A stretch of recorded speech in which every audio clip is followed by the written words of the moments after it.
ಎಲ್ರಿಗೂ ನಮಸ್ಕಾರ. ನಾನಿವಾಗ just I = V/R Ohm's law ಅಂತ ಜಸ್ಟ್ ಬರೆದಿಟ್ಕೊಂಡಿದ್ದೀನಿ. ಇದರಲ್ಲಿ ಏನಪ್ಪ ಅಂತಂದರೆ 2018ರಲ್ಲಿ ರಿಕ್ರೂಟ್ಮೆಂಟ್ ನಡೀತು. ಸೊ 2016ರಲ್ಲಿ ನೋಟಿಫಿಕೇಷನ್ ಕರೆದಿದ್ರು. ಅದರಲ್ಲಿ ನಾವು ಸೆಲೆಕ್ಟ್ ಆಗಿ KPTC ರಿಕ್ರೂಟ್ಮೆಂಟ್ನಲ್ಲಿ ಈಗ AI ಆಗಿದ್ದೀನಿ ನಾನು. ಸೊ ನಾನು ಮಾಡಿರೋ ಸ್ಟ್ರಾಟಜಿನ ಜಸ್ಟ್ ಎಲ್ಲರ ಹತ್ರನೂ ಶೇರ್ ಮಾಡೋಣ ಅಂತ ನನಗೆ ಅನಿಸ್ತು. ಅದಕ್ಕೋಸ್ಕರ ಈ ವಿಡಿಯೋನ ನಾನು ಮಾಡ್ತಾಯಿದ್ದೀನಿ. ಸೊ ಇದರಲ್ಲಿ ಫೇಸ್ ಏನು ನಾನು ತೋರ್ಸೋಕ್ಕೆ ಇಷ್ಟಪಡ್ತಾಯಿಲ್ಲ. ಏನಪ್ಪ ಅಂತಂದರೆ ಯಾವ ಥರ ಪ್ರಿಪೇರ್ ಆಗಬೇಕು ಅಂತೇಳಿ. ಯಾಕಂತಂದರೆ ಆಲ್ ಓವರ್ ಕರ್ನಾಟಕ ಅಂತಲ್ಲ, ಈಗ ಹೊರಗಡೆ ಇರೋರಿಗೂ ಕೂಡ ಎಕ್ಸಾಮ್ನ ಬರಿಬೋದು. ಅಂದರೆ ಕರ್ನಾಟಕ ಬಿಟ್ಟು ತಮಿಳ್ನಾಡು ಇರ್ಬೋದು, ಆಂಧ್ರ ಇರ್ಬೋದು, ಪ್ರತಿಯೊಬ್ಬರು. ಸೊ ಕಾಂಪಿಟೇಷನ್ ಲೆವೆಲ್ ಕೂಡ ಸಿಕ್ಕಾಪಟ್ಟೆ ಜಾಸ್ತಿ ಇರುತ್ತೆ. ಅಂಥದ್ರಲ್ಲಿ ನಾವು ನಮ್ಮ ಕರ್ನಾಟಕದಲ್ಲಿರೋರಿಗೆ ಸ್ಪೆಷಲಿ ಸೊ ಅವ್ರು ಈಸಿ ಆಗಲಿ ಅನ್ನೋ ಒಂದು ಉದ್ದೇಶದಿಂದ ನಾನು ಈ ವಿಡಿಯೋ ಮಾಡಬೇಕು ಅಂತ ಅಂದ್ಕೊಂಡಿದ್ದೀನಿ. ಸೊ ಎಷ್ಟರ ಮಟ್ಟಿಗೆ ಸಕ್ಸಸ್ ಆಗುತ್ತೋ ಅನ್ನೋದು ಗೊತ್ತಿಲ್ಲ. ಸೊ ನಾನೇನು ಮಾಡಿದೆ ಅಂತಂದರೆ, ಸೊ ನಾನು ಅಷ್ಟೇ ಸ್ಟಾರ್ಟಿಂಗ್ ಇಂಜಿನಿಯರಿಂಗ್ ಮುಗಿದ ಕೂಡಲೇ ಎಲ್ಲೂ ಜಾಬ್ ಸಿಕ್ಕಿರಲಿಲ್ಲ. ಒಂದು 5 ಇಯರ್ಸ್ ತುಂಬಾ ಒದ್ದಾಡಿದ್ವಿ. ಸೊ ಡೈಲಿ ಪ್ರಿಪೇರ್ ಆಗ್ತಾಯಿದ್ದೆ. ಸ್ಪೆಷಲಿ ಹೆಂಗೆ ಅಂತಂದರೆ, ಸೊ ಎಕ್ಸಾಮ್ ಯಾವಾಗ ಬೇಕಾದ್ರೆ ಕರಲಿ ನಮ್ಮ ಪಾಡಿಗೆ ನಾವು ಪ್ರಿಪೇರ್ ಆಗ್ತಾ ಇರೋಣ ಅನ್ನೋದು ನಮ್ಮ ಒಂದು ಇಂಟೆನ್ಷನ್ ಇತ್ತು. ಸೊ ಹೆಂಗೆ ಪ್ರಿಪೇರ್ ಆಗಿ ನಾನು ಜಾಸ್ತಿ ಏನೋ ಹೇಳೋಕ್ಕೆ ಹೋಗಲ್ಲ.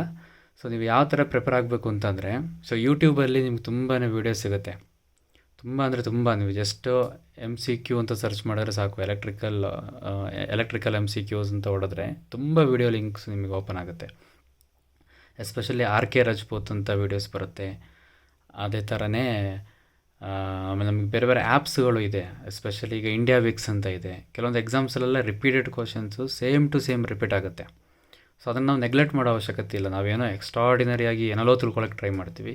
ಸೊ ಸಿಂಪಲ್ ಇರುವಂಥದ್ದು ನಾವು ಫಸ್ಟ್ ನಾವು ತಿಳ್ಕೊಬೇಕಾಗುತ್ತೆ. ಸೊ ನಾನು ಏನಕ್ಕೆ ಮಾಡ್ತಿದ್ದೀನಿ ಅಂದರೆ, ಕೆಲವೊಂದು ಸತಿ ನಾನು I = V/R ಅಂತ ಬರೆದಿದ್ದೀನಿ. ಇಲ್ಲಿ ಏನು ನಮ್ಗೆ ಗೊತ್ತಿರಲ್ವಾ ಅನ್ನೋ ಥರನೂ ಇರುತ್ತೆ. ಸೊ ಆ ಥರ ಅಲ್ಲ. ಎಷ್ಟೋ ಸ್ಟೂಡೆಂಟ್ಸ್ಗಳಿರ್ಬೋದು ಅಥವಾ ಆಲ್ರೆಡಿ ವರ್ಕ್ ಮಾಡ್ತಾ ಇರ್ತಾರೆ. ಅವ್ರಿಗೆಲ್ಲ ನಾಲೆಜ್ ಗೊತ್ತಿದ್ರೂ ಕೂಡ ಎಲ್ಲೊಂದು ಕಡೆ ಟಚಪ್ ಬಿಟ್ಟೋಗಿರ್ತಾರೆ. ಸೊ ನಮ್ಮ ಫ್ರೆಂಡ್ಸ್ಗಳೆಲ್ಲ ಹೇಳೋದನ್ನ ನಾನು ಕೇಳಿದ್ದೀನಿ. ಓದ್ಬೇಕಾದ್ರೆ ತುಂಬಾ ಎಲ್ಲ ನಾಲೆಜ್ ಇತ್ತು, ಬಟ್ ಇವಾಗ ಯಾವುದೋ ಒಂದು ಪರ್ಟಿಕ್ಯುಲರ್ ವರ್ಕಿಗೆ ಸ್ಟಿಕ್ ಆನ್ ಆಗಿದ್ದೀವಿ. ಸೊ ಇವಾಗೆಲ್ಲ ಮರ್ತೋಗಿದ್ದೀವಿ ಅನ್ನೋ ಥರ ಹೇಳೋದನ್ನ ನಾನು ಕೇಳಿದ್ದೀನಿ ತುಂಬ ಕಡೆ. ಸೊ ಅದಕ್ಕೋಸ್ಕರ ನಾನು ಇನಿಷಿಯಲಿ ಫ್ಯಾಕಲ್ಟಿ ಆಗಿದ್ದೆ ಒಂದು ಕಾಲೇಜಲ್ಲಿ. ಅದಕ್ಕೋಸ್ಕರ ನನಗೆ ಎಕ್ಸಾಮ್ಸು ಇವೆಲ್ಲ ಬಂದಾಗ ಸ್ವಲ್ಪ ಈಸಿ ಆಗ್ತಾಯಿತ್ತು. ಬಟ್ ನಾನು ಪ್ರಿಪೇರ್ ಆಗ್ತಿದ್ದೆ. ಹೆಂಗೆ ಅಂತಂದರೆ, ಡೈಲಿ 5 ಕ್ವಶನ್ ಜಸ್ಟ್ ಅಷ್ಟೇ. ಒಂದೊಂದು ದಿನ 5 ಕ್ವಶನ್ ಅಷ್ಟೇ. ಎಕ್ಸಾಮ್ ಯಾವಾಗಾನೋ ಬರಲಿ. ಅದು ಯಾವ ಥರ ಅಂತಂದರೆ, ಫಸ್ಟ್ ಬೇಸಿಕ್ಕಿಂದ ಹೇಳ್ಕೋಬೇಕು ನೀವು ಫಸ್ಟು. ಸೊ ಡೈರೆಕ್ಟಾಗಿ ಏನು ಮಾಡ್ತಾರೆ, ಎಷ್ಟೊಂದು ಜನ ಸುಮ್ಮನೆ ಮಲ್ಟಿಪಲ್ ಚಾಯ್ಸ್ ಕ್ವಶನ್ಸ್ನ ಡೈರೆಕ್ಟಾಗಿ ಓದ್ಕೋತ ಹೋಗ್ತಾರೆ. ಸೊ ಅವೆಲ್ಲ ರೆಡಿ ನನಗೆ ಗೊತ್ತಿರೋಂಗೆ ಒಳ್ಳೆ ಮೆಥಡ್ ಅಲ್ಲ.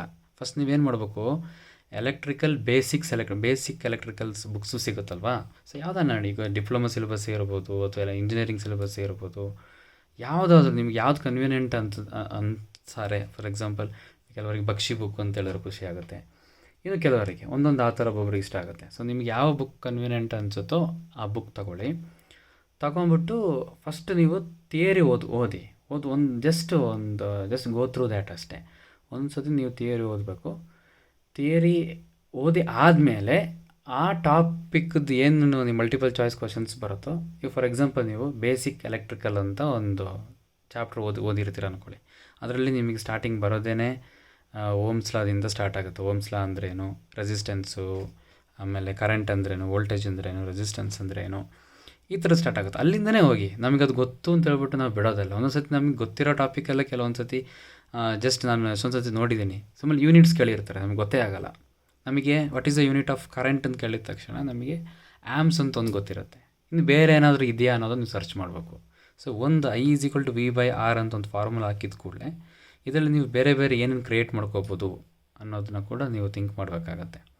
ಸೊ ಫಸ್ಟ್ ಬೇಸಿಗಿಂದನೇ ಹೋಗಿ. ಫಸ್ಟ್ ಥಿಯರಿ ಓದಿ ಆದಮೇಲೆ ನೀವು just MCQ questions on electrical basics or on Ohm's law ಈ ಥರ ನೀವು ಸರ್ಚ್ ಮಾಡಿದ್ರೆ ನಿಮ್ಗೆ ತುಂಬಾ ಏನಂತೀವಿ ವೀಡಿಯೋಸ್ ನಿಮಗೆ ಬರುತ್ತೆ. ನೀವು ಟೆಕ್ಸ್ಟ್ ಬುಕ್ಕು ಒಂದು ಸ್ಟ್ಯಾಂಡರ್ಡ್ ಟೆಕ್ಸ್ಟ್ ಬುಕ್ ಇಟ್ಕೊಳ್ಳಿ. ಎಸ್ಪೆಷಲಿ ನಾನು ಚಾಂದ್ ಅಂತ ಬರುತ್ತೆ ನೋಡಿ ಬುಕ್ ಒಂದು, ಆಮೇಲೆ VK ಮೆಹ್ತಾ ಅಂತ ಇದೆ. ಸೊ ಇದರಲ್ಲೆಲ್ಲ ಫಸ್ಟ್ ನಾನು ಥಿಯರಿ ಓದ್ಕೊಂಡು ಆದಮೇಲೆ ನಾವೇನು ಮಾಡಬೇಕು, ಇದು ಪ್ರಾಕ್ಟಿಕಲಾಗಿ ನೋಡಬೇಕಾಗತ್ತೆ. ಅಂದರೆ ಥಿಯರಿ ಓದಬೇಕು, ಆಮೇಲೆ ನೀವು ಅದನ್ನು ಕ್ವಶನ್ ಆನ್ಸರ್ ನೆಕ್ಸ್ಟ್ ಸ್ಟಡಿ ಮಾಡಬೇಕು. ನೀವು ಡೈರೆಕ್ಟಾಗಿ MCQ ಮಾಡೋದ್ರಿಂದನೂ ಯೂಸ್ ಇಲ್ಲ. ಸೊ ನಾನು ಯಾವ ಥರ ನಿಮ್ಗೆ ಜಸ್ಟ್ ತೋರಿಸ್ತೀನಿ, ಸುಳ್ಳು ಹೇಳ್ತಾ ಇಲ್ಲ. ಸೊ ನಾನು ಯಾವ ಥರ ಮಾಡ್ಕೊಂಡಿದ್ದೆ ಅಂತಂದರೆ, ಈ ಥರ ನೋಡಿ ನಾನು ಬುಕ್ ತೋರಿಸ್ತಾ ಇದ್ದೀನಿ, ನಾನು ವರ್ಕೌಟ್ ಮಾಡಿರೋ ಬುಕ್ಕು. ಈ ಥರ ಒಂದು ಚಿಕ್ಕ ಬುಕ್ ತೊಗೊಂಡಿದ್ದೀನಿ. ಇದರಲ್ಲಿ ಎಲ್ಲನೂ ಬೇಸಿಕ್ಸಿಂದ ಹಿಡಿದು ಪ್ರತಿಯೊಂದು ನಮ್ಗೆ ಯಾವ ಥರ ಬೇಕೋ ಆ ಥರ ನಾನು ನೋಟ್ಸ್ ಮಾಡ್ಕೊಂಡಿದ್ದೀನಿ. ಪ್ರತಿಯೊಂದು ನೋಡ್ಬೋದು, ಈ ಥರ ನೋಟ್ಸ್ ಮಾಡ್ಕೊಂಡಿದ್ದೀನಿ. ಸೊ ನಮ್ಮ ಹತ್ರ ಒಂದು ರೆಡಿ ನೋಟ್ಸ್ ಇದ್ದರೆ ನಾವು ಯಾರನ್ನೂ ಡಿಪೆಂಡ್ ಆಗೋ ಅವಶ್ಯಕತೆ ಇರಲ್ಲ. ಅಂದರೆ ಇವೆಲ್ಲ ಕೆಲವೊಂದು ಆನ್ಲೈನ್ ಮೆಟೀರಿಯಲ್ಲೂ ಇದೆ ಇದರಲ್ಲಿ. ಆನ್ಲೈನನ್ನು ಒಂದು ಸತಿ ವೀಡಿಯೋ ನೋಡ್ತೀನಿ, ನೋಡಿಬಿಟ್ಟು ಅದನ್ನೇ ನಾನು ನೋಡ್ದೇ ಇದರಲ್ಲಿ ಬರೆದಿರ್ತೀನಿ ನೋಡ್ದಂಗೆ. ಇದು ಕೂಡ ಒಳ್ಳೆ ಮೆಥಡ್ ಅಂತ ನನಗೆ ಅನಿಸುತ್ತೆ. ಫಸ್ಟ್ ನಾನು ಏನು ಹೇಳಿದೆ ಹೇಳಿ, ಫಸ್ಟ್ ನೀವು ಥಿಯರಿನ ಓದಿ ಒಂದು ಸತಿ ಒಂದು ಬುಕ್ಕಲ್ಲಿ. ಥಿಯರಿ ಓದ್ಕೊಂಡಾದಮೇಲೆ ನೆಕ್ಸ್ಟ್ ನೀವೇನು ಮಾಡಬೇಕು, ಯಾವುದಾನ ಒಂದು ಪರ್ಟಿಕ್ಯುಲರ್ ವೆಬ್ಸೈಟೋ ನಿಮ್ಗೆ ಯಾವ್ದು ಕನ್ವೀನಿಯೆಂಟ್ ಅನಿಸುತ್ತೋ, ಅದನ್ನ ಹೇಳಿದ್ನಲ್ಲ, ಈಗ RK ರಾಜ್ಪೂತ್ ಅಂತೀವಿ, ನಾನು ರೆಫರ್ ಮಾಡಿರೋದು RK ರಾಜ್ಪೂತ್ ವೀಡಿಯೋಸ್ ಬರುತ್ತೆ. ಸೊ ಅವರು ಹಿಂದಿಯಲ್ಲಿ ಟೀಚ್ ಮಾಡಿರ್ತಾರೆ. ಸೊ ಬಟ್ ನೋಡಿದಾಗ ನಮಗೆ ಅರ್ಥ ಆಗುತ್ತೆ. ಈಗ ಟೆಕ್ನಿಕಲ್ ಪಾಯಿಂಟ್ಸ್ ಅಂದಮೇಲೆ ಎಲ್ಲರಿಗೂ ಯೂಶಲಾಗಿ ಅರ್ಥ ಆಗೇ ಆಗುತ್ತೆ. ನೋಡಿ, ನಾನು ಫಾರ್ ಎಕ್ಸಾಂಪಲ್ ಇಲ್ಲಿ ಕೆಲವೊಂದು ಕಡೆ ಬರೆದಿದ್ದೀನಿ ನೋಡಿ, ಮ್ಯಾಗ್ನೆಟಿಕ್ ಸರ್ಕ್ಯೂಟು, ಎಲೆಕ್ಟ್ರಿಕಲ್ ಸರ್ಕ್ಯೂಟು, ಏನು ಡಿಫ್ರೆನ್ಸು, ಅದೆಷ್ಟು ಫಾರ್ಮುಲಾಸ್ ಬರುತ್ತೆ ಅಲ್ವಾ. ನೋಡಿ ನಾನೆಲ್ಲ ಬರೆದಿದ್ದೀನಿ ನೋಡಿ. ಮ್ಯಾಗ್ನೆಟಿಕ್ ಸರ್ಕ್ಯೂಟಲ್ಲಿ ಸಿಂಬಲ್ಲು, ಫ್ಲಕ್ಸ್ ಸಿಂಬಲ್ 5 ಅಂತ ಹಾಕ್ತಾರೆ, ಅದು 5 ಅಂತೆ ಅಲ್ಲ, ಅದು ಎಲೆಕ್ಟ್ರಿಕ್ ಕರೆಂಟ್ ಅಂದರೆ R. ಇಲ್ಲಿ ಏನು ಬರುತ್ತೆ, ರೆಸಿಸ್ಟೆನ್ಸ್ ಬರುತ್ತೆ, ಇಲ್ಲಿ ರಿಲಕ್ಟೆನ್ಸ್ ಬರುತ್ತೆ. ಈ ಥರ ಉಲ್ಟಾ ಹೇಳಿದ್ದೀನಿ. ಎಲೆಕ್ಟ್ರಿಕ್ ಸರ್ಕ್ಯೂಟಲ್ಲಿ ರೆಸಿಸ್ಟೆನ್ಸ್ ಬರುತ್ತೆ, ಇಲ್ಲಿ ಮ್ಯಾಗ್ನೆಟಿಕ್ ಸರ್ಕ್ಯೂಟಲ್ಲಿ ರಿಲಕ್ಟೆನ್ಸ್ ಅಂತೀವಿ. ನಾನು ಜಸ್ಟ್ ನಿಮಗೆ ಎಕ್ಸಾಂಪಲ್ ಹೇಳ್ತಿರೋದಷ್ಟೇ. ಮ್ಯಾಗ್ನೆಟಿಕ್ ಸರ್ಕ್ಯೂಟಲ್ಲಿ ಪರ್ಮಿಯಬಿಲಿಟಿ ಅಂತ ಹೇಳ್ತೀವಿ, ಎಲೆಕ್ಟ್ರಿಕಲ್ ಸರ್ಕ್ಯೂಟಲ್ಲಿ ಕಂಡಕ್ಟಿವಿಟಿ ಅಂತ ಹೇಳ್ತೀವಿ. ಈ ಥರ ನಿಮಗೆ ಯಾವ್ದು ಮೇಯ್ನ್ ಅನಿಸುತ್ತೋ ಆ ಥರದನ್ನೆಲ್ಲ ಒಂದು ನೋಟ್ಸ್ ಮಾಡ್ಕೊಂಬಿಡಿ. ನೋಡಿ, ನಾನು ಇವಾಗ ಇಲ್ಲಿ ಎಲೆಕ್ಟ್ರೋಮ್ಯಾಗ್ನೆಟಿಕ್ ಇಂಡಕ್ಷನ್ ಅಂತ ಹಾಕಿದ್ದೀನಿ. ಸೊ ಅಲ್ಲಿ ಏನೆಲ್ಲ ಟಾಪಿಕ್ಸ್ ಬರುತ್ತೆ, ಮೇನ್ ಇಂಪಾರ್ಟೆಂಟ್ ಪಾಯಿಂಟ್ಸ್ ಏನಿದೆ ಇದನ್ನು ಬರ್ಕೊಂಡಿದ್ದೀನಿ. ಇದು ನೀವು ಹೆಂಗೆ ಬರ್ಕೊತೀರಿ, ನಿಮ್ಗೆ ಗೊತ್ತಾಗುತ್ತಲ್ಲ, ವೀಡಿಯೋ ನೋಡಿದ ತಕ್ಷಣ ಯಾವ ಪಾಯಿಂಟ್ ಸ್ಟ್ರೆಸ್ ಮಾಡ್ತಿದ್ದಾರೆ ಅಂತ ಗೊತ್ತಾಗುತ್ತೆ. ಸೊ ನಿಮ್ಗೆ ಯಾವ್ದು ಇಂಪಾರ್ಟೆಂಟ್ ಅನಿಸುತ್ತೋ ಅದನ್ನು ನೀವು ನೋಟ್ಸ್ ಮಾಡ್ಕೊಳ್ಳಿ. ಸೊ ನಿಮ್ಮದೇ ಓನ್ ನೋಟ್ಸ್ ರೆಡಿ ಇರುತ್ತೆ. ನೀವು ಯಾರು ಬೇಕಾದ್ರೆ ಪ್ರಿಂಟ್ ಕೊಡ್ಬೋದು, ನೀವು ಎಲ್ಲಿ ಕೂತ್ಕೊಂಡು ಬೇಕಾದ್ರೆ ರೆಫರ್ ಮಾಡ್ತಾ ಇರ್ಬೋದು. ನೋಡಿ, ನಾನು ಇಲ್ಲಿ ಮ್ಯೂಚುವಲ್ ಇಂಡಕ್ಟೆನ್ಸ್ ಅಂತ ಹಾಕಿದ್ದೀನಿ. ಎಲ್ಲ ಬೇಸಿಕ್ ಕಾನ್ಸೆಪ್ಟ್ಸ್ ಇವೆಲ್ಲ. ಈ ಥರ ನೀವು ಒಂದು ನೋಟ್ಸ್ ಮಾಡಿಕೊಂಡ್ರೆ ನಿಮಗೆ ನೆನಪಿರುತ್ತೆ. ಸೊ ಇದು ಎಕ್ಸಾಮಿಗೆ 2 ದಿನ 3 ದಿನ ಇದ್ದಾಗಲ್ಲ. ಸೊ ನೀವು ಎಕ್ಸಾಮ್ ಬಂದೇ ಬರುತ್ತೆ, ಇಲ್ಲ ಯಾವುದಾದ್ರೂ ಎಕ್ಸಾಮಿಗೆ ನೀವು ಪ್ರಿಪೇರ್ ಆಗ್ಬೋದು. ಈಗ ಬರೀ ನಮ್ಮ KPTCL, ಎಸ್ಕಾಮ್ಸ್ ಅಂತ ಅಲ್ಲ, ಬೇರೆ SSC ಈ ಥರ ತುಂಬಾ ಇದಿರುತ್ತಲ್ವ, ಅದಕ್ಕೆಲ್ಲನೂ ಕೂಡ ನೀವು ಪ್ರಿಪೇರ್ ಆಗ್ಬೋದು. ಸೊ ಈ ಒಂದು ಮೆಥಡ್ನ ನೀವು ಯೂಸ್ ಮಾಡಿಕೊಂಡ್ರೆ ಒಳ್ಳೆಯದಂತ ನಾನು ಅಂದ್ಕೊಂಡಿದ್ದೀನಿ. ಆಮೇಲೆ ಅದೇ ಹೇಳಿದ್ನಲ್ಲ, ತುಂಬ ಕಾಂಪ್ಲಿಕೇಟ್ ಇರೋದನ್ನು ಓದೋಕ್ಕೆಲ್ಲ ಹೋಗಬೇಡಿ. ತುಂಬ ಕಾಂಪ್ಲಿಕೇಟ್ ಇರೋವಂಥದ್ದಕ್ಕೆಲ್ಲ ಸ್ಟಾರ್ಟಿಂಗ್ ಕೈ ಹಾಕೋಕ್ಕೆ ಹೋಗಬೇಡಿ. ಈಸಿ ಇರೋದನ್ನು ಓದಿ ಫಸ್ಟು. ನಾವೇನು ಮಾಡ್ತೀವಿ ಅಂದರೆ, ಯೂಶಲಾಗಿ ಕಾಂಪ್ಲಿಕೇಟ್ ಇರೋವಂಥದ್ದೇ ಫಸ್ಟ್ ಓದೋಕ್ಕೆ ಹೋಗ್ತೀವಿ. ಈಸಿಯಾಗಿರೋದನ್ನು ಫಸ್ಟ್ ತಿಳ್ಕೊಳ್ಳಿ. ಮೇನ್ ಬೇಸಿಕ್ಸು, ಎಲೆಕ್ಟ್ರಿಕಲ್ ಸರ್ಕ್ಯೂಟ್ಸು, ಮಿಷಿನ್ಸು, ಈ ಥರದಕ್ಕೆ ಸ್ವಲ್ಪ ಕಾನ್ಸಂಟ್ರೇಷನ್ ಜಾಸ್ತಿ ಕೊಡಿ. ಆಮೇಲೆ ಆನ್ಲೈನ್ ಮೆಟೀರಿಯಲ್ನು ಓದ್ಕೊಳ್ಳಿ. ಯಾಕಂದರೆ ನಾವು ಯಾವುದೋ ಒಂದು ಇದು ಬರುತ್ತೋ ಬರಲ್ಲೋ ಅನ್ನೋ ಒಂದು ಕನ್ಫ್ಯೂಷನ್ ಕೂಡ ಅಲ್ಲಿ ಅವಶ್ಯಕತೆ ಇಲ್ಲ. ಒಟ್ಟಿನಲ್ಲಿ ನೀವು ಡೈಲಿ ಪ್ರಾಕ್ಟೀಸ್ ಮಾಡ್ತಾಯಿರಿ, ಡೈಲಿ ಅದು ಓದಿ ಆಬ್ವಿಯಸ್ಲಿ. ಆಮೇಲೆ ಪ್ರೀವಿಯಸ್ ಇಯರ್ ಕ್ವಶನ್ ಪೇಪರ್ಸ್ ಸಿಗುತ್ತೆ. ನಾನು ಅಷ್ಟೇ, ಅದು ಮೆಸ್ಕಾಮ್ಸ್ ಅಂತ ಹೇಳ್ಬಿಟ್ಟು ಯಾವುದೋ ಒಂದು ಬುಕ್ ಸಿಕ್ಕಿತ್ತು ನನಗೆ. ಆ ಬುಕ್ ನೋಡಿಕೊಂಡು ಅಲ್ಲಿ ಪ್ರೀವಿಯಸ್ ಇಯರ್ ಕ್ವಶನ್ ಪೇಪರ್ಸ್ ಕೊಟ್ಟಿರ್ತಾರೆ. ಆ ಕ್ವಶನ್ಸಿಗೆ ಆನ್ಸರ್ ಮಾಡೋಕ್ಕೆ ನೀವು ಟ್ರೈ ಮಾಡಿ. ಈ ಥರ ತುಂಬಾ ಮೆಥಡ್ಸ್ ಇದೆ. ಸೊ ಅದ್ರಲ್ಲಿ ನಾನು ಅಡಾಪ್ಟ್ ಮಾಡ್ಕೊಂಡಿರೋಂಥ ಮೆಥಡ್ ಅದು ಏನು ಮಾಡ್ತಾಯಿದ್ದೆ, just previous year first theory ಓದ್ತಾಯಿದ್ದೆ. ಥಿಯರಿ ಓದಿ ಆದಮೇಲೆ ಕನ್ಸರ್ನ್ಡ್ ಯೂಟ್ಯೂಬ್ ವೀಡಿಯೋಸ್ ವಾಚ್ ಮಾಡ್ತಿದ್ದೆ. ಆ ವೀಡಿಯೋದಲ್ಲಿರೋ ಕ್ವಶನ್ಸ್ ಅವ್ರು ಏನು ಕೇಳ್ತಾರೆ ಅದನ್ನು ಫಸ್ಟ್ ನಾನು ಬರ್ಕೊತಿದ್ದೆ. ಅದಾದಮೇಲೆ ಫುಲ್ ವೀಡಿಯೋ ನೋಡಿ ಆದಮೇಲೆ ಅವ್ರು ಹೆಂಗೆ ಆನ್ಸರ್ ಮಾಡಿದ್ರು ಅದನ್ನೇ ನೋಡೋದೇ ನನ್ನ ನೋಟ್ಸಲ್ಲಿ ನಾನು ಬರೀತಿದ್ದೆ. ಸೊ ದಟ್ ಅದು ನಮ್ಗೆ ಸಖತ್ತಾಗಿ ನೆನಪುಳಿಯುತ್ತೆ ಅಂತ ಹೇಳೋದು ನನ್ನ ಅಭಿಪ್ರಾಯ. ಆ ಥರನೇ ಮಾಡಿ. ಓಕೆ, ಆಮೇಲೆ ಇನ್ನೊಂದು ನಾನು ಫೇಸ್ ಮಾಡಿದ್ದು ಅಂತ ಹೇಳ್ತೀನಿ. ಫಸ್ಟ್ 2016-17 ಒಂದು ಎಕ್ಸಾಮ್ ಕನ್ಫರ್ಮ್ ಆಗಿತ್ತು. ಎಕ್ಸಾಮ್ ಬರೆಯೋಕ್ಕೆ ಹೋದಾಗ ಕ್ವಶನ್ ಪೇಪರ್ ಹೆಂಗಿತ್ತು ಅಂತ ಹೇಳಿದ್ರೆ ತುಂಬ ಸಿಂಪಲ್ ಇತ್ತು, ತುಂಬ ಕಾಂಪ್ಲಿಕೇಟೆಡ್ ಎಲ್ಲ ಏನೂ ಕೇಳಿಲ್ಲ. ಫಾರ್ ಎಕ್ಸಾಂಪಲ್, ನಾನು ಇಲ್ಲಿ ಓಮ್ಸ್ ಲಾ ಬರೆದಿದ್ದೀನಲ್ವಾ, ಎಲ್ಲರಿಗೂ ಗೊತ್ತು, I = V/R ಅಂದರೆ ಓಮ್ಸ್ ಲಾ ಅಂತ. ಅಲ್ಲಿ ವೆರಿ ಸಿಂಪಲ್ ಕ್ವಶನ್ಸ್ ಹೆಂಗಿರುತ್ತೆ ಅಂದ್ರೆ, ಒಂದು ಸಮ್ ಟೈಮು ರೆಸಿಸ್ಟೆನ್ಸ್ ಕೊಟ್ಟಿರ್ತಾರೆ, ವೋಲ್ಟೇಜ್ ಕೊಟ್ಟಿರ್ತಾರೆ, ಕರೆಂಟ್ ಕಂಡುಹಿಡಿದು ಅಂತ ಕೇಳ್ತಾರೆ. ಅಷ್ಟೇ ಇರೋದು. ಬಟ್ ನಾನೇನು ಫೇಸ್ ಮಾಡಿದೆ ಗೊತ್ತಾ, ಆ್ಯಕ್ಚುಲಾಗಿ ಈಗ ರೆಸಿಸ್ಟೆನ್ಸ್ ಇನ್ ಕಿಲೋ ಓಮ್ಸಲ್ಲೋ ಏನೋ ಕೊಟ್ಟಿರ್ತಾರೆ, ಓಕೆನಾ, ಇಲ್ಲ ಕರೆಂಟ್ನ ಮಿಲಿ ಆಮ್ಸಲ್ಲಿ ಕೊಟ್ಟಿರ್ತಾರೆ ಅಂದ್ಕೊಳ್ಳಿ. ಸೊ ನಾವು ಈ ಡಿವೈಡ್ ಮಾಡ್ತೀವಲ್ಲ, ಈ ಡಿವೈಡ್ ಮಾಡಬೇಕಾದಾಗ ನಿಜವಾಗ್ಲೂ ನಾನೀಗ ಫ್ರ್ಯಾಂಕಾಗಿ ಹೇಳ್ತೀನಿ, ನನಗೆ ಫಸ್ಟ್ ನನ್ನ ಎಕ್ಸಾಮ್ ನಾನಿವಾಗ ಹೆಂಗೂ ಏನು ಹೇಳ್ತೀವಿ, ದೇವ್ರ ದಯೆಯಿಂದ ನನಗೆ ಸಿಕ್ಕಿದೆ. ಫಸ್ಟ್ ಎಕ್ಸಾಮ್ ನಾನು ಬರೆದಾಗ ನನಗೆ ಡಿವೈಡ್ ಮಾಡೋದು ನಿಜವಾಗ್ಲೂ ಮರ್ತೋಗಿತ್ತು. ಯಾಕಂದ್ರೆ ನಾವೆಲ್ಲ ಕ್ಯಾಲ್ಕುಲೇಟ್ರಿಗೆ ಅಡಿಕ್ಟ್ ಆಗಿರ್ತೀವಿ.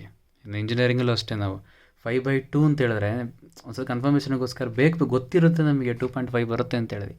ಬಟ್ ಸ್ಟಿಲ್ ನಾವು 5/2 ಅಂತ ಹೊಡಿತೀವಿ ಕ್ಯಾಲ್ಕುಲೇಟ್ರಲ್ಲಿ. ಅಂದರೆ ಅಷ್ಟರ ಮಟ್ಟಿಗೆ ನಾವು ಕ್ಯಾಲ್ಸಿಗಳಿಗೆ ಅಡಿಕ್ಟ್ ಆಗಿರ್ತೀವಿ. ಸೊ ನಮ್ಗೆ ಹೆಂಗೆ ಅಂತಂದರೆ ಈ ಫ್ರ್ಯಾಕ್ಷನ್ ಡಿವಿಷನ್ಸ್ ಎಲ್ಲ ಬರುತ್ತಲ್ಲ, ಅವೆಲ್ಲ ನಮಗೆ ಗೊತ್ತೇ ಆಗ್ತಿರಲಿಲ್ಲ. ನನಗೆ ಅದೇ ಹೇಳಿ, ನಂಗೆ ಫಾರ್ಮುಲಾ ಗೊತ್ತು. ಇದನ್ನೀಗ ನೀವು for example I = V/R. For example ಯಾವುದೊಂದು ಕಂಡೀಷನ್ ಕೊಡ್ತಾನೆ, ವೋಲ್ಟೇಜ್ ಕೊಡ್ತಾರೆ, ಕರೆಂಟ್ ಕೊಡ್ತಾರೆ. ಈಗ ರೆಸಿಸ್ಟೆನ್ಸ್ ಬೇಕಪ್ಪ ಅಂತಂದರೆ ನಮ್ಗೆ ಗೊತ್ತಲ್ವ, ಕ್ರಾಸ್ ಮಲ್ಟಿಪ್ಲಿಕೇಶನ್ ಮಾಡಿಬಿಟ್ಟು R = V/I ನನಗೆ ಗೊತ್ತಿರುತ್ತೆ. ಅವ್ರೇನು ಮಾಡಿರ್ತಾರೆ, ವೋಲ್ಟೇಜ್ ಕೊಟ್ಟಿರ್ತಾರೆ, ಕರೆಂಟ್ ಕೊಟ್ಟಿರ್ತಾರೆ, ಕರೆಂಟಿನ ಮಿಲಿ ಆಮ್ಸ್ ಅಂತ ಕೊಟ್ಟಿರ್ತಾರೆ. ಸೊ ಆ ಮಿಲಿ ಆಮ್ಸ್ ಬಂದಾಗ ಅವು ಅದನ್ನು ಏನು ಹೇಳೋದು, ಮೇಲೆಗಡೆ ಶಿಫ್ಟ್ ಮಾಡೋದಾಗಲಿ, ಈ ಥರದ್ದೆಲ್ಲ ಸ್ಟಾರ್ಟಿಂಗ್ ಗೊತ್ತೇ ಇರಲಿಲ್ಲ ನಮಗೆ. ಅದು ಗೊತ್ತಿತ್ತು. ಎಸ್ಪೆಷಲಿ ಡಿವಿಷನ್ ಮಾಡಬೇಕಾದ್ರೆ, ಫಾರ್ ಎಕ್ಸಾಂಪಲ್ ಯಾವುದೋ ಒಂದು ಇನ್ಸ್ಟೆಂಟಲ್ಲಿ ನನಗೆ 0.2 / 0.15 ಬಂತು ಅಂತ ಅಂದ್ಕೊಳ್ಳಿ. ಇದನ್ನು ನಿಜವಾಗಿ ನಾನು ಫೇಸ್ ಮಾಡಿದ್ರು ನಿಮಗೆ ಹೇಳ್ತಿರೋದು, ಎಲ್ಲರೂ ಗೊತ್ತಿರುತ್ತೆ ಅದು. ಬಿಕಾಸ್ ನನಗದು ಡಿಫಿಕಲ್ಟ್ ಆಗಿತ್ತು. ಬಿಕಾಸ್ ಕಾಂಪಿಟೇಟಿವ್ ಎಕ್ಸಾಮ್ಸಲ್ಲಿ ನಮಗೆ ಕ್ಯಾಲ್ಕುಲೇಟರ್ ಇವೆಲ್ಲ ಯೂಸ್ ಮಾಡೋ ಥರ ಇರಲ್ವಲ್ಲ. ಸೊ ಇದಕ್ಕೆಲ್ಲ ಕೆಲವೊಂದಕ್ಕೆಲ್ಲ ಶಾರ್ಟ್ಕಟ್ ಮೆಥಡ್ಸ್ ಬರುತ್ತೆ.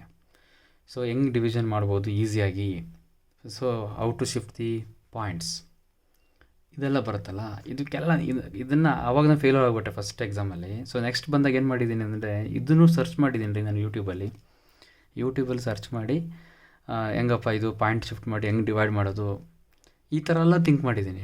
ಡಿವಿಷನ್ನು, ಮಲ್ಟಿಪ್ಲಿಕೇಶನ್ ಏನೋ ಶಾರ್ಟ್ಕಟ್ಸ್ ಇದೆಯಾ, ಯಾಕಂದರೆ ಎಲ್ಲದಕ್ಕೂ ಟೈಮ್ ತೊಗೊತಾ ಇರುತ್ತೆ ಅಲ್ವಾ. ಸೊ ಶಾರ್ಟ್ಕಟ್ ವೀಡಿಯೋನೂ ತುಂಬಾ ಇರುತ್ತೆ. ಡಿವಿಷನ್ ಹೆಂಗೆ ಮಾಡಬೇಕು, ಮಲ್ಟಿಪ್ಲಿಕೇಶನ್ ಹೆಂಗೆ ಮಾಡಬೇಕು, ಯಾಕಂದರೆ ನಮ್ಮ ಕನ್ವೆನ್ಷನಲ್ ಮೆಥಡಲ್ಲಿ ಹೋದರೆ ತುಂಬ ಟೈಮ್ ತೊಗೊಳುತ್ತೆ. ಸೊ ಇವೆಲ್ಲ ವೀಡಿಯೋಸ್ ಬರುತ್ತೆ. ಅವೆಲ್ಲ ಆ್ಯಕ್ಚುಲಿ ನಿಮ್ಗೆ ಅದಕ್ಕೆ ನಾನು ಹೇಳ್ತಿರೋದು. ನೀವು ಅನ್ಕೋಬೋದು ತೋರಿಸ್ಕೊಡ್ಬೋದು ಹಂಗೆ ಹಿಂಗೆ ಅಂತಲ್ಲ. ನೆಕ್ಸ್ಟ್ ವೀಡಿಯೋಸಲ್ಲಿ ನನಗೆ ಆದರೆ ನಾನು ನಿಜವಾಗ್ಲೂ ಅದನ್ನು ತೋರಿಸ್ಕೊಡ್ತೀನಿ. ಬಟ್ ನಾನು ಫೇಸ್ ಮಾಡೋ ಡಿಫಿಕಲ್ಟೀಸ್ನ ನಿಮ್ಮ ಹತ್ರ ಶೇರ್ ಮಾಡಬೇಕು ಅಂತ ಅಂದ್ಕೊಂಡೆ ಅಷ್ಟೇ ನಾನೇ. ಓಕೆನಾ. ಈ ಡಿವಿಷನ್ನು, ಮಲ್ಟಿಪ್ಲಿಕೇಶನ್ನು ಇಂಥವೂ ಕೂಡ ನಾವು ನೆಗ್ಲೆಕ್ಟ್ ಮಾಡೋಂಗಿಲ್ಲ. ಇಲ್ಲಿ ಇಬ್ಬರು ಡಿವಿಷನ್ ಮಾಡ್ಕೋಬೋದು ಅಂತ ಹೋಗಿರ್ತೀವಿ.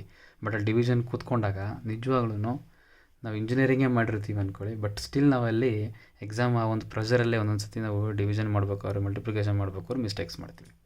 ಅದನ್ನು ಕೂಡ ನೀವು ಪ್ರಾಕ್ಟೀಸ್ ಮಾಡಬೇಕು. Division, multiplication, okay. ಪ್ರತಿಯೊಂದು ಸ್ಪೀಡಪ್ ನೀವು ಪ್ರತಿದಿನ ಮಾಡ್ತಾ ಇದ್ದಾಗ ನೀವು ಎಕ್ಸಾಮಲ್ಲಿ ಕೂತ್ಕೊಂಡಾಗ ಕೂಡ ನಿಮಗೆ ಅದು ಈಸಿ ಆಗುತ್ತೆ. ನಾವು ಸುಮ್ಮನೆ ಹಿಂಗೆ ಮಾಡ್ತೀವಿ. I = V 230 volts ಯೂಸಲ್ಲಿ ಇರುತ್ತೆ. I ಒಂದು 5 amps ಅಂತಂದರೆ 230 / 5 ಕ್ಯಾಲ್ಕುಲೇಟರಲ್ಲಿ ಹೊಡಿತೀವಿ, ಆನ್ಸರ್ ಬರಿತೀವಿ. ಬಟ್ ನೀವು ಪ್ರಾಕ್ಟೀಸ್ ಮಾಡ್ಬೇಕಾದ್ರೆ ಅದನ್ನು ನೀವು ಡೈರೆಕ್ಟಾಗಿ ವಿತೌಟ್ ಕ್ಯಾಲ್ಕುಲೇಟರ್ಸ್ ನೀವು ಮಾಡೋಕ್ಕೆ ಟ್ರೈ ಮಾಡಬೇಕು. ಇದು ಕೂಡ ಎಕ್ಸಾಮಲ್ಲಿ ತುಂಬಾ ಇಂಪಾರ್ಟೆಂಟ್ ಆಗುತ್ತೆ. ನಾವೆಲ್ಲ ತಿಳ್ಕೊಂಡ್ರೂ ಕೂಡ ಇವೆಲ್ಲನೂ ಎಕ್ಸಾಮ್ ಒಂದು ಇದು ಬಂದಾಗ ಈ ಥರ ಡಿಫಿಕಲ್ಟೀಸ್ನ ಎಲ್ಲರೂ ಅಲ್ಲ, ನನ್ನಂಥವ್ರು ಎಸ್ಪೆಷಲಿ ನಾನಂತೂ ಫೇಸ್ ಮಾಡಿದ್ದೀನಿ ಡಿಫಿಕಲ್ಟೀಸ್. ಅದು ನಿಮ್ಮ ಹತ್ರ ಶೇರ್ ಮಾಡಬೇಕು ಅಂತ ಅನಿಸ್ತು. ಸೊ R = V/I ಇದು ಓಕೆನಾ. ದೆನ್ V = ಏನಾಗುತ್ತೆ, V = I × R. ಸೊ ಇದು ಮೂರು ನೀವು ಯೂಶಲಿ ಗೊತ್ತಿರುತ್ತೆ. Ohm's law mainly current flowing through a conductor is directly proportional voltage and inversely proportional to the resistance. What is the unit of current? Amps. ತುಂಬಾ prepare ಆಗಿರೋದು, ತುಂಬಾ basic ಆಗೋಯ್ತಿದ್ದು. But still ಇನ್ನೂ ಓದೋ ಕೆಲವರಿಗೆ ಅನುಕೂಲ ಆಗ್ಬೋದು ಅಂತ ಹೇಳ್ತಾ ಇದ್ದೀನಿ ಅಷ್ಟೇ ನಾನೇ. So R = V/I ಬರೀಬೋದಲ್ವಾ. ಇದು ಕ್ರಾಸ್ ಮಲ್ಟಿಪ್ಲಿಕೇಶನ್ ಬರೆಯುವಂಥದ್ದು. ಸೊ ಯಾಕಂದರೆ ಇವೆಲ್ಲ ಈ ಡಿಪ್ಲೊಮಾ ಸ್ಟೂಡೆಂಟ್ಸುಗಳಿಗೆ ಕೆಲವರಿಗೆಲ್ಲ ಇನ್ನೂ ಈ ಕ್ರಾಸ್ ಮಲ್ಟಿಪ್ಲಿಕೇಶನ್ನು ಇಂಥವೆಲ್ಲ ಕೆಲವು ಡಿಫಿಕಲ್ಟೀಸ್ ಇದೆ ಅವರಿಗೆ. ಬಿಕಾಸ್ ನಾನು ಟೀಚಿಂಗ್ ಮಾಡ್ತಿರ್ಬೇಕಾದ್ರೆ ಅದು ಅಬ್ಸರ್ವ್ ಮಾಡಿದ್ದೀನಿ. ಎಷ್ಟೋ ಜನಕ್ಕೆ ಆ ಕ್ರಾಸ್ ಮಲ್ಟಿಪ್ಲಿಕೇಶನ್ನು ಈ ಥರ ಟೆಕ್ನಿಕ್ಸ್ ಕೆಲವರಿಗೆ ಇದು ಗೊತ್ತಾಗ್ತಾ ಇರಲ್ಲ. ಸೊ ಅದು ದಯವಿಟ್ಟು ನೀವು ಒಂದು ತಿಳ್ಕೊಳ್ಳಿ. Then V = I × R. So ಇದಕ್ಕೆ ಮ್ಯಾಜಿಕ್ ಟ್ರಯಾಂಗಲ್ ಅಂತೆಲ್ಲ ಕೊಡ್ತಾರೆ. ಸೊ ಆ ಥರ ಶಾರ್ಟ್ಕಟ್ಟಿಗೆಲ್ಲ ಹೋಗಬೇಡಿ. ನೀವು ಡೈರೆಕ್ಟಾಗಿ ನೋಡಿದ ತಕ್ಷಣ ಈ ಮೂರು ಫಾರ್ಮುಲಾನ ಬರೆಯೋಕ್ಕೆ ನಿಮಗೆ ಗೊತ್ತಿರಬೇಕು. I = V/R, R = V/I, V = I × R. So I ಅಂದರೆ ಕರೆಂಟ್ ಅಂತ ಗೊತ್ತಾಯಿತು. R ಅಂದರೆ ಏನು? ರೆಸಿಸ್ಟೆನ್ಸ್. ರೆಸಿಸ್ಟೆನ್ಸ್ ಅಂದರೆ ಏನು? Resistance which opposes the flow of electric current. So resistance ಅಂತ ಅನ್ನೋದು directly proportional to voltage and inversely proportional to the resistance. ಎಲ್ಲರಿಗೂ ಗೊತ್ತಿರೋದಲ್ವ. ಇವಾಗ ಕರೆಂಟ್ ಜಾಸ್ತಿ ಆದರೆ ರೆಸಿಸ್ಟೆನ್ಸ್ ಕಮ್ಮಿ ಆಗುತ್ತೆ, ಅಥವಾ ರೆಸಿಸ್ಟೆನ್ಸ್ ಜಾಸ್ತಿ ಆದರೆ ಕರೆಂಟು ಕಡಿಮೆ ಆಗುತ್ತೆ. ಆಮೇಲೆ voltage is equal to I into R. I ಅಂದರೆ ಕರೆಂಟು, ಆರ್ ಅಂದರೆ ರೆಸಿಸ್ಟೆನ್ಸು. ಏನಿದ್ರು ಯೂನಿಟ್ಟು ವೋಲ್ಟ್ ಅಲ್ವಾ, ವಿ ಅಂತೇಳಿ ಡಿನೋಟ್ ಮಾಡ್ತೀವಿ. ಆರ್ ಅಂದ್ರೇನು ಓಮ್ಸ್, ರೆಸಿಸ್ಟೆನ್ಸ್ ಇದು ಯೂನಿಟ್ ಏನು ಓಮ್ಸ್. ಇದು ತುಂಬಾ ಬೇಸಿಕ್ ಇದು ಅಲ್ವಾ, ಓಮ್ಸ್ ಲಾ, ರೆಸಿಸ್ಟೆನ್ಸು, ವೋಲ್ಟೇಜು ಇವೆಲ್ಲ ಎಲ್ಲರಿಗೂ ಗೊತ್ತಿರುತ್ತೆ. ನೆಕ್ಸ್ಟ್ ಬರೋದು ನೆಕ್ಸ್ಟ್ ಕಾನ್ಸೆಪ್ಟಿಗೆ ಬರ್ತೀನಿ. ಆಯಿತು, ಓಮ್ಸ್ ಲಾ ಇವೆಲ್ಲ ಗೊತ್ತಿರ್ತದೆ. ಸೊ ಇದರಲ್ಲಿ ನಿಮ್ಗೆ ಏನೇ ಕೇಳಿದ್ರು ಮಾಡ್ಬೋದಲ್ವ. ಆರ್ ಕೇಳಿದ್ರೆ, ರೆಸಿಸ್ಟೆನ್ಸ್ ಕೇಳಿದ್ರೆ ಫಾರ್ಮುಲಾ ಹಾಕ್ತೀರಿ. ವೋಲ್ಟೇಜ್ ಬೇಕಾದ್ರೆ I ಇಂಟು ಆರ್ ಎಲ್ಲ ಬೇಸಿಕ್ ಗೊತ್ತಿರುತ್ತೆ. ನೆಕ್ಸ್ಟ್ ನನಗೆ ಮೇಯ್ನ್ ಒಂದು ಬರೋದು ಪವರ್. ಸೊ ಯೂಶ್ವಲಿ ನಾವು ಪವರ್ನ especially in point of DC circuits, AC circuit main ಕಾನ್ಸೆಪ್ಟ್ಗಳಿಗೆ ಹೋಗ್ತಾ ಇಲ್ಲ. ಯೂಶ್ವಲಿ ನಾವು ಕರೆಂಟ್ ಅಂದರೆ ಪವರ್ ಅಂದರೆ ವೋಲ್ಟೇಜ್ ಇಂಟು ಕರೆಂಟ್ ಅಲ್ವಾ. ಪವರ್ದು ಯೂನಿಟ್ ಏನು ವ್ಯಾಟ್ಸ್, ವ್ಯಾಟ್ಸು ನಮಗೆ ಗೊತ್ತು. ಪವರ್ ಅಂದರೆ it is the product of voltage and current. So ನೀವು ಇಲ್ಲಿ ಪ್ರಿಪೇರ್ ಆಗೋದ್ರಿಗೆ ತುಂಬ ಡೆಪ್ತಾಗಿ ಥಿಯರಿ ಆಗಲಿ ಇದ್ರದ್ದೇನು ಅವಶ್ಯಕತೆ ಬರಲ್ಲ. ಸೊ ಮೇನ್ ನಿಮ್ಮ ಫಾರ್ಮುಲಾಸ್ ಎಲ್ಲ ಗೊತ್ತಿರಬೇಕು. ಪವರ್ ಅಂದರೆ V ಇಂಟು I, ಅದ್ರ ಯೂನಿಟ್ ಏನು ವ್ಯಾಟ್. ನಾವು ಅನ್ಕೋಬೋದು ಸಮ್ ಟೈಮ್ ಇದನ್ನೇ ಕೊಟ್ಬಿಡ್ತಾರೆ ರೀ, unit of power is equal to dash ಅಂತ ಕೊಡ್ತಾರೆ ಮಲ್ಟಿಪಲ್ ಚಾಯ್ಸಲ್ಲಿ. ಅಲ್ಲಿ ನಿಮಗೆ ಕೆಲವೊಂದು ಸತಿ ಏನಾಗುತ್ತೆ, ವ್ಯಾಟ್ ಅಂತ ಮಾತ್ರ ನಾವು ರೆಡಿ ಇರ್ತೀವಿ, ಪವರ್ ಅಂದರೆ ವ್ಯಾಟ್ ಅಂತ, ಇನ್ನೂ ಅದಕ್ಕೆ ಯೂನಿಟ್ಸ್ ಇರ್ತದೆ. ಅಂಥದ್ದನ್ನು ನೀವು ಪ್ರಿಪೇರ್ ಆಗಿರಬೇಕು. ಬರೀ ಪವರ್ ಅಂದ ತಕ್ಷಣ ಆಲ್ವೇಸ್ V ಇಂಟು I ಅಂತ ಮಾತ್ರ ಹೇಳೋದಲ್ಲ. So power is equal to ಇದನ್ನು Q ಇಂಟು V/T ಅಂತಲೂ ಹೇಳ್ತಾರೆ. Q ಅಂದ್ರೇನು ಚಾರ್ಜಸ್, ಓಕೆನಾ, ಇದನ್ನು ಹೇಳ್ತಾರೆ. ಇದ್ರದ್ದು ಯೂನಿಟು ಜೌಲ್ ಪರ್ ಸೆಕೆಂಡ್. ಅಲ್ಲಿ ನಿಮ್ಗೆ ಆಪ್ಷನ್ 2 ಇರುತ್ತೆ, watt, joule per second, both A and B, ಇನ್ನೊಂದೇನೋ ಒಂದು D ಕೊಡ್ತಾರೆ ಅಂದ್ಕೊಳ್ಳಿ. ಆವಾಗ ಏನು ಮಾಡ್ತೀರಿ, ಕನ್ಫ್ಯೂಸ್ ಆಗುತ್ತೆ. Joule per second some time ನಾವು ಕೇಳಿರಲ್ಲ. So power is equal to Q into V/T. T ಅಂದ್ರೇನು ಟೈಮ್, ಸೊ ಸೆಕೆಂಡ್ ಬಂತಿಲ್ಲಿ. ಸೊ ಇದು ಜೌಲ್, ಓಕೆನಾ. ಇದೊಂದು ಫಾರ್ಮುಲಾ ಇದೆ ಪವರ್ಗೆ. ಅದೇ ಥರ ಪವರ್ನ ಪುನಃ ನಾವು ರೆಪ್ರೆಸೆಂಟ್ ಮಾಡ್ಬೋದಲ್ವಾ. Power is equal to main formula V into I ನನಗೆ ಗೊತ್ತು. ಸೊ ನಾನು V ಜಾಗದಲ್ಲಿ ಆ್ಯಸ್ ಪರ್ ಓಮ್ಸ್ ಲಾ ಏನು ಬರಿಬೋದು ನಾವು, I ಇಂಟು ಆರ್ ಅಂತ ಬರಿಬೋದಲ್ವಾ.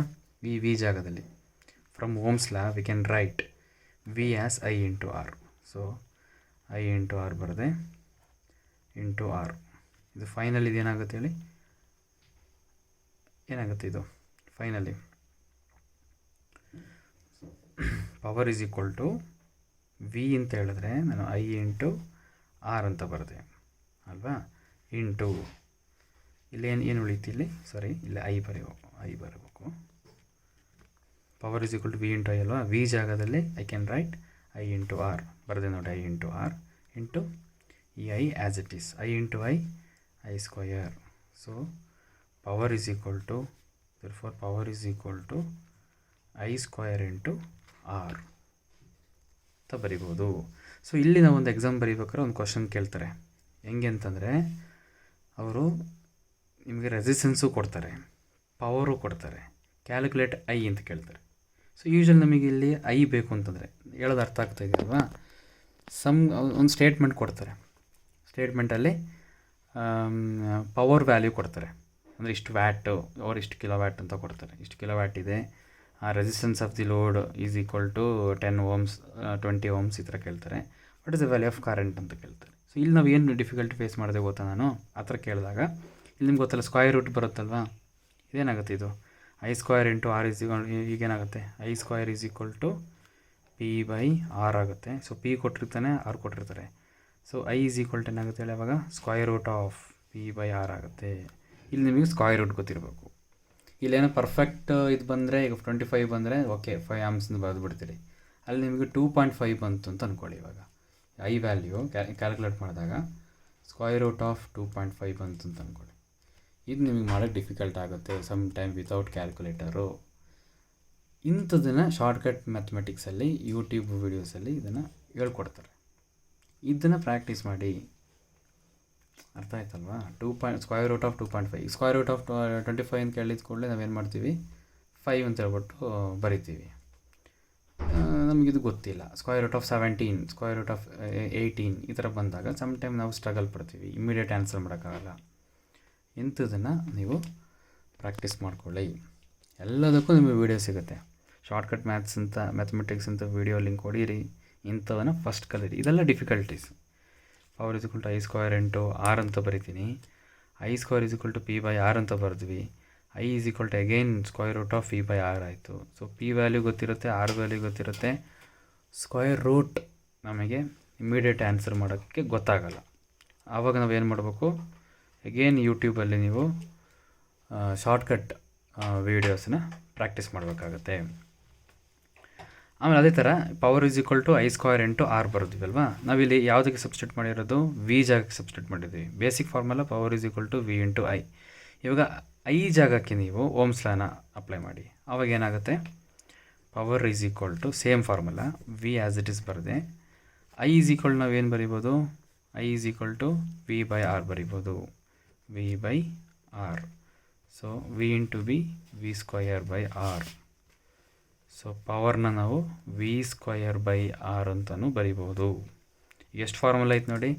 ಪವರ್ ಒಂದು V × I ಬೇಸಿಕ್ ಫಾರ್ಮುಲಾ ಇದೆ ನಮಗೆ. ಆಮೇಲೆ ನಾವು ಪವರ್ನ Q × V/T, ಇದಕ್ಕೆ ಯೂನಿಟ್ ಜೌಲ್ ಪರ್ ಸೆಕೆಂಡ್ ಅಂತಲೂ ಬರಿಬೋದು. ನೆಕ್ಸ್ಟು ಓಮ್ಸ್ ಲಾನ ಅಪ್ಲೈ ಮಾಡಿದಾಗ ಪವರ್ I² × R ಅಂತ ಬರಿಬೋದು.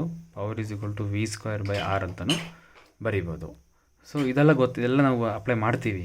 ಇಲ್ಲಿ ನಾವು ಕ್ಯಾಲ್ಕುಲೇಷನ್ ಪರ್ಪಸ್ಸಿಗೆ ಟೈಮ್ ಇಲ್ಲಿ ವೋಲ್ಟೇಜ್ ಕೇಳ್ತಾರೆ, ಪವರು ಕೊಡ್ತಾರೆ, ರೆಸಿಸ್ಟೆನ್ಸು ಕೊಡ್ತಾರೆ. ವೋಲ್ಟೇಜ್ ಕೇಳಿದಾಗ ನಾವು ಏನು ಮಾಡಬೇಕು, ಅಗೇನ್ √of ಸಮಥಿಂಗ್ ನಾವು ಮಾಡಬೇಕಾಗತ್ತೆ.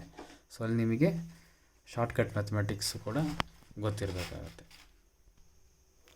ಇದಾದ ನಂತರ ನೆಕ್ಸ್ಟ್ ಬರೋದು ಎನರ್ಜಿ. ಎನರ್ಜಿ ನಮಗೆ power into time. Energy power into time. So power ಅಂದರೆ ಏನು, ಅಗೇನ್ ಪವರ್ನ ನಾವೇನು, energy power into time. Power ನಾವೇನು ಬರಿಬೋದು, ಇಲ್ಲಿ ನಮ್ಗೆ ಗೊತ್ತಲ್ಲ, V × I ಸಬ್ಸ್ಟಿಟ್ಯೂಟ್ ಮಾಡ್ಬೋದಲ್ವಾ. ಪವರ್ V × I ಅಂತ ಬರಿಬೋದು, into T in seconds. So VIT.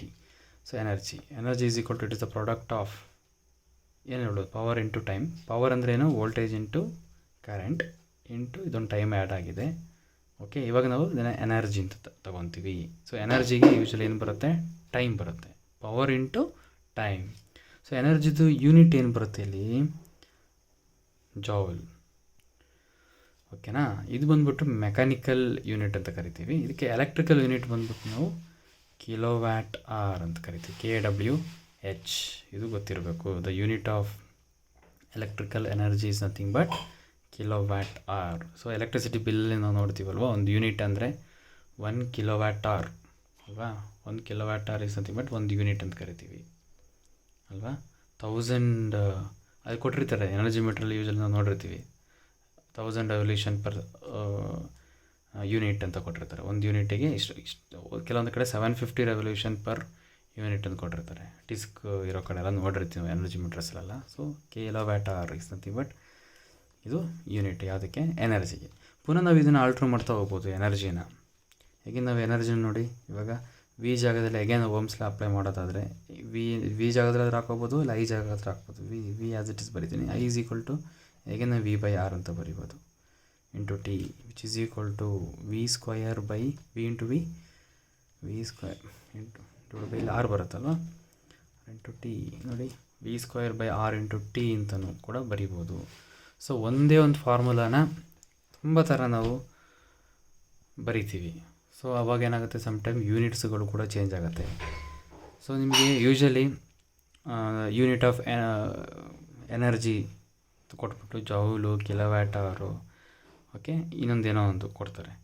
ಈ ಥರ ಕೊಟ್ಟಾಗ ಇವಾಗ ದಯವಿಟ್ಟು ಥಿಂಕ್ ಮಾಡಿ. ಕೆಲವೊಂದು ಸತಿ ಏನಾಗುತ್ತೆ, ಎಲ್ಲನೂ ಸೇಮ್ ಇರುತ್ತೆ ಟೈಮ್. ಅರ್ಥ ಆಯ್ತಲ್ವಾ, ಇದನ್ನು ನಾನು ಹೇಳ್ತಿರೋದು. ಸೊ ನಾನೇನು ಡೆಪ್ತಾಗಿ ಸಬ್ಜೆಕ್ಟ್ ನಾಲೆಜು ಇಟ್ಕೊಂಡು ನಾನು ನಿಮ್ಗೆ ಹೇಳ್ತಾ ಇಲ್ಲ. ಸೊ ನಮಗೆ ಬೇಕಾಗಿರುವಂಥದ್ದು ಮೈನ್ ಪಾಯಿಂಟ್ಸ್ ಏನಿದೆ ಅದನ್ನು ಮಾತ್ರ ನಾನು ಹೈಲೈಟ್ ಮಾಡಿ ಹೇಳ್ತಾ ಇದ್ದೀನಿ ಅಷ್ಟೇ. ಜಸ್ಟ್ ಎಕ್ಸ್ಪೀರಿಯನ್ಸ್ ಥರ ಹೇಳ್ತಾ ಇದ್ದೀನಿ. ಆಮೇಲೆ ನಾವು ಅಷ್ಟೇ ಓದಿ ಫೀಲ್ಡಿಗೆ ಬಂದು ಅಂದರೆ ಲೈಕ್ ಕೆಲಸಕ್ಕೆ ಜಾಯ್ನ್ ಆದಮೇಲಿಂದ ಈ ಥರ ಸಬ್ಜೆಕ್ಟ್ ನಾಲೆಜ್ ಆಗಲಿ ಈ ಥರದ್ದೆಲ್ಲ ಯಾವುದೂ ಇಲ್ಲ. ಬಟ್ ಎಲ್ಲೋ ಒಂದು ಕಡೆ ಹೇಳ್ಬೇಕು ಅಂತ ಅನ್ನಿಸ್ತು ಅಷ್ಟೇ. ಅದು ಇವತ್ತು ಕೂತ್ಕೊಂಡು ಜಸ್ಟ್ ಓಪನ್ ಮಾಡ್ಕೊಂಡಿದ್ದೀನಿ. ಏನಾದರೂ ಹೇಳೋದ್ರಲ್ಲಿ ಏನಾದರೂ ಮಿಸ್ಟೇಕ್ ಆಗಿದ್ದರೆ ದಯವಿಟ್ಟು ಕ್ಷಮಿಸಿ. ಆಮೇಲೆ ವೀಡಿಯೋ ಕ್ವಾಲಿಟಿ ಇದ್ರ ಬಗ್ಗೆ ಎಲ್ಲ ನನಗೆ ಅಷ್ಟೊಂದು ಗೊತ್ತಿಲ್ಲ, ಫಸ್ಟ್ ಟೈಮ್ ಮಾಡ್ತಿರೋದು ನಿಜವಾಗ್ಲೂ.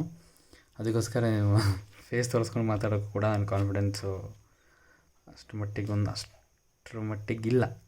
ಓಕೆನಾ? ಅದರಲ್ಲಿ ಏನಾದರೂ ತಪ್ಪಾಗಿದ್ದರೆ ಕ್ಷಮಿಸಿ. ನನಗೆ ಗೊತ್ತಿರೋಷ್ಟು ನಿಮ್ಗೆ ಹೇಳೋಣ ಅನ್ನೋದು ನನ್ನ ಮನಸ್ಸಲ್ಲಿರೋದು ಅಷ್ಟೇ.